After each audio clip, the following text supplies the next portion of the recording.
Types of data के लिए हमें सबसे पहले समझना होगा कि डाटा क्या होता है। डाटा को अगर सिंपल वर्ड में देखा जाए तो इसे हम कहते हैं लॉट ऑफ इन्फॉर्मेशन, यानी जो भी हमारे पास अलग अलग तरह की इन्फॉर्मेशंस हैं उन सभी को अगर हम एक साथ कर दें तो वो डाटा बन जाता है। अगर हम एक बार में अलग अलग तरह की इन्फॉर्मेशन को एक साथ कर देते हैं तो वो डाटा बन जाता है। इसको हम ऐसे भी बता सकते हैं कि मान लीजिए अगर हमने किसी क्लास के 10 स्टूडेंट्स के अलग अलग मार्क्स को पूछा किसी एक टेस्ट में, तो एक अगर पर्टिकुलर स्टूडेंट ने बताया मेरे जो मार्क्स हैं वो 5 हैं 10 में से, तो वो एक इन्फॉर्मेशन होती है। और अगर हम इसी तरह से 10 के 10 स्टूडेंट्स की जो सारी की सारी जो इन्फॉर्मेशन है उन सभी को कलेक्ट कर लेते हैं कि जो 10 बच्चे हैं उन सभी के कितने कितने मार्क्स आए हैं, तो वो सभी जो इन्फॉर्मेशन होगी सारा वो डाटा बन जाता है। तो इस तरह से उस डाटा को हम यूज़ कर लेते हैं अपने किसी भी एस्टिमेशन के लिए।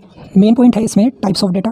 टाइप्स ऑफ डेटा जो होता है वो है कि यानी कि जो डेटा हम कलेक्ट कर सकते हैं वो कितनी तरह का है, तो इसको हम दो अलग अलग कैटेगरी में डिवाइड कर देते हैं। एक होता है प्राइमरी, दूसरा होता है सेकेंडरी। प्राइमरी डेटा का मतलब होता है कि ये वो ओरिजिनल इन्फॉर्मेशन होती है जिसको रिसर्चर खुद अपने आप उसको इकट्ठा करता है, खुद से कलेक्ट करता है, खुद से जाके जहाँ से वो इन्फॉर्मेशन कलेक्ट हो सकती है वहाँ पे खुद जाके या अपनी नज़र में रख के उस डाटा को कलेक्ट करता है।